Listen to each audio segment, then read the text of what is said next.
საშუალებასაც გვაძლევს ეროვნული სასწავლო გეგმა. ეს იქნება შეხვედრები თუნდაც ცნობილ ადამიანებთან, ან ნებისმიერ სოფლის წარმომადგენელთან და გათხოვილ მასწავლებლებისთვის.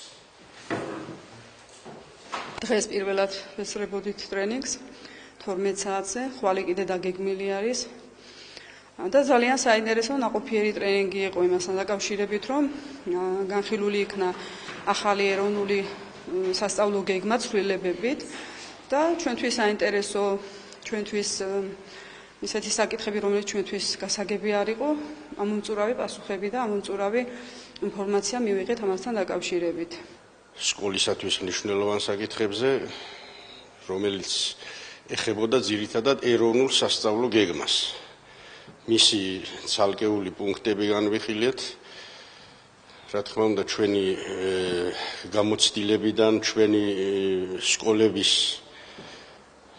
სკოლებში როგორ მიდის მუშაობა ამ ეროვნული სასწავლო გეგმის მიხედვით, როგორ ვადგენთ სკოლისათვის ეროვნული სასწავლო გეგმიდან გამომდინარე სასწავლო გეგმას, სადამრიგებლო პროგრამებზე, კათედრების მუშაობაზე და სკოლის მნიშვნელოვან საკითხებზე იყო. აღნიშნული ტრენინგი ტარდება მასწავლებელთა პროფესიული განვითარების ცენტრის მიერ.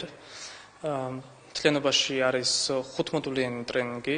დავიწყებთ უკვე პირველი მოდულის განხორციელება. მოდული არის 2 დღიანი, თითოეული დღე იყოფა 3 სესიად და ამ ტრენინგის მიზანია ეროვნული სასწავლო გეგმის ეფექტურად გამოყენება პრაქტიკაში, რომელსაც ესწრება ხულოს რაიონის ყველა დირექტორი. დღეს არის ტრენინგის ამ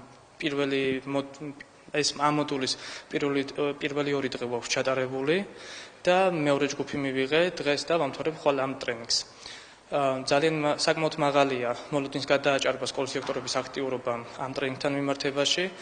ვითვალისწინებთ რა მდებარეობას საკმაო რაოდენობის დირექტორი გვესწრება და რაც ყველაზე მთავარია, ტრენინგი არის დაგეგმილი ინტერაქციული სახით, ითვალისწინებს თითქმის ყველა დირექტორის ჩაბმას ტრენინგში, რომლებიც პრაქტიკულ მაგალითებზე დაყრდნობით წყვეტენ ნებისმიერ იმ საკითხს, რომელიც ეხება სკოლაში სასწავლო პროცესის ორგანიზება. მასწავლებლებს სასწავლო პროგრამებში რომელი ლიტერატურის